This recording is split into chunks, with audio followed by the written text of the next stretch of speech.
Welcome to information hub. Class 11 annual পরীক্ষার বিষয়ে গুরুত্বপূর্ণ নির্দেশিকা জারি করল West Bengal council of higher secondary education. কাদের পরীক্ষায় বসার জন্য কঠোরভাবে নিষিদ্ধ করা হয়েছে আজকের এই নোটিশে বলা আছে। ভিডিওটি বেশি বেশি করে শেয়ার করে সকলকে এই বিষয়ে জানিয়ে দিন। পরবর্তীতে এই ধরনের আপডেট পাওয়ার জন্য আমার ইউটিউব চ্যানেলটি সাবস্ক্রাইব করে রাখুন। নোটিফিকেশনটি করা হয়েছে প্রত্যেকটা উচ্চ মাধ্যমিক বিদ্যালয়ের প্রধানদের উদ্দেশ্যে। এখানে নোটিশে বলা হয়েছে যে বিগত বছরের অভিজ্ঞতা থেকে দেখা গিয়েছে যে অনেক উচ্চ মাধ্যমিক বিদ্যালয় তাদের স্টুডেন্টদের ক্লাস 11-এর অ্যানুয়াল পরীক্ষায় বসতে দিয়েছিল কোনো ধরনের রেজিস্ট্রেশন সার্টিফিকেট ছাড়া, এবং বিষয়টি কাউন্সিলের নজরে এসেছে পরীক্ষা শেষ হওয়ার পর। বলাই বাহুল্য যে বিষয়টি পরবর্তীতে বড় ধরনের সমস্যার সৃষ্টি করছে এবং এটি সলভ করতে গিয়ে কাউন্সিলকে বড় ধরনের চ্যালেঞ্জের মুখে পড়তে হয়েছে।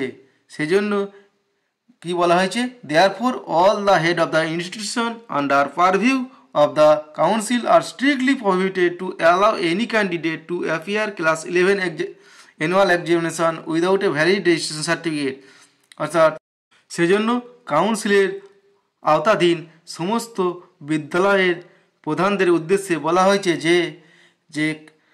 যে সমস্ত ছাত্রছাত্রীদের কোনো বৈধ রেজিস্ট্রেশন সার্টিফিকেট নেই তাদের যেন ক্লাস 11 অ্যানুয়াল এক্সামিনেশন পরীক্ষায় কঠোরভাবে নিষিদ্ধ করা হয়। অর্থাৎ যে সমস্ত ছাত্রছাত্রী ক্লাস 11 পরীক্ষা দিতেছে রেজিস্ট্রেশন সার্টিফিকেট নিয়ে আসবে না, অথবা যাদের রেজিস্ট্রেশন সার্টিফিকেট নেই তাদের যেন পরীক্ষায় অ্যালাউ না করা হয়। ভিডিওটি বেশি বেশি করে শেয়ার করে সকলকে জানিয়ে দিন, যাতে প্রত্যেকটা একাদশ শ্রেণীর ছাত্রছাত্রী পরীক্ষার সময় ক্লাস 11-এর রেজিস্ট্রেশন সার্টিফিকেট নিয়ে আসে।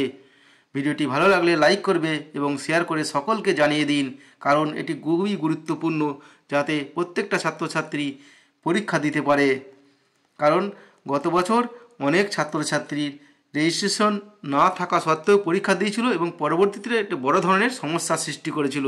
তাই প্রত্যেককে ক্লাস 11-এর যে রেজিস্ট্রেশন দেওয়া হবে সেটি নিয়ে পরীক্ষা দিতে যায়। ভিডিও ভালো লাগলে লাইক করবে এবং পরবর্তীতে এই ধরনের আপডেট পাওয়ার জন্য আমার ইউটিউব চ্যানেলটি অবশ্যই সাবস্ক্রাইব করে রাখবে। ধন্যবাদ।